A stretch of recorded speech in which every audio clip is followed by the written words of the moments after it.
Tonight we'll hear the story of Crispy Bear.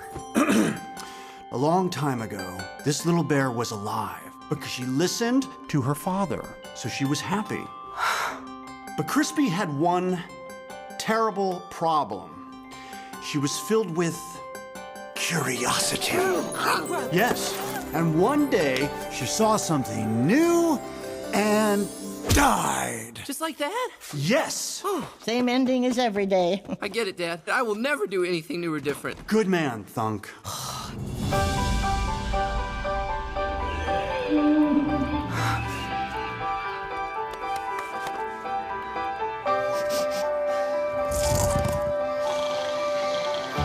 My family has always survived by living by my dad's one rule.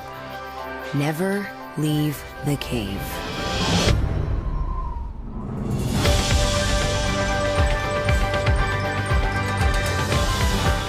We never had the chance to explore the outside world.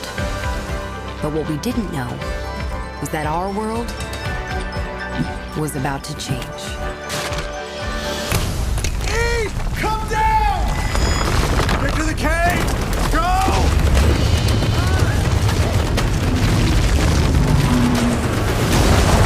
Look out!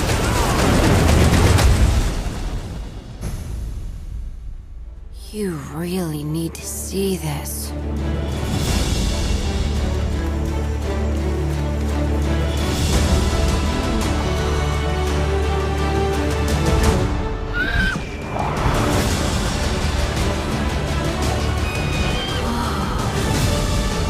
It's so beautiful.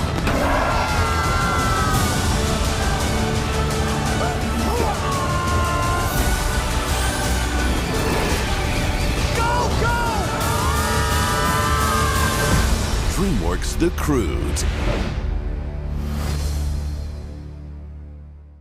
Okay, so first off, let me just say that because this is from Chris Sanders, the guy who did Lilo and Stitch and How to Train Your Dragon, I'm already excited.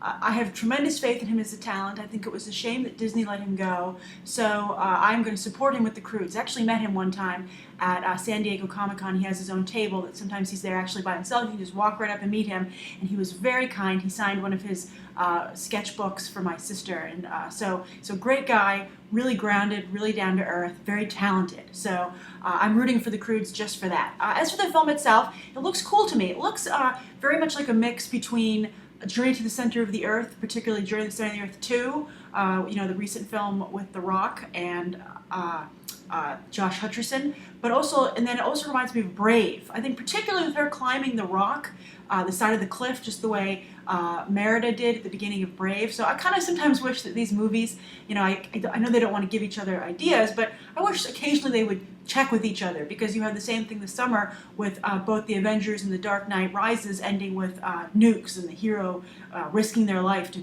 take it out somewhere far away. So it would just, I think it would benefit everybody if, you know, we wouldn't have these repetitive sequences. I wonder how that even happens. I wonder how, I mean, I guess the nuke's more obvious, but the fact that everybody would be like, let's have our heroine climb a wall, scale a wall, it'll be exciting. But so I think that's a little bit of that's my only problem with that. But the film looks very cool. The only other slight problem I have is that Nicolas Cage's voice is extremely distinct. You know it's him, you hear it's him.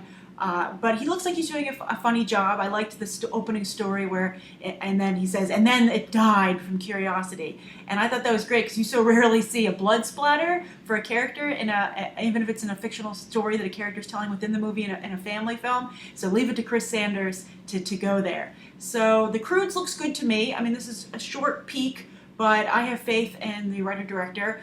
And I think, you know, I think it's interesting. I'm glad to see him thinking outside the box. I think the Croods look great. I think it was a brave choice to make them look like Neanderthals.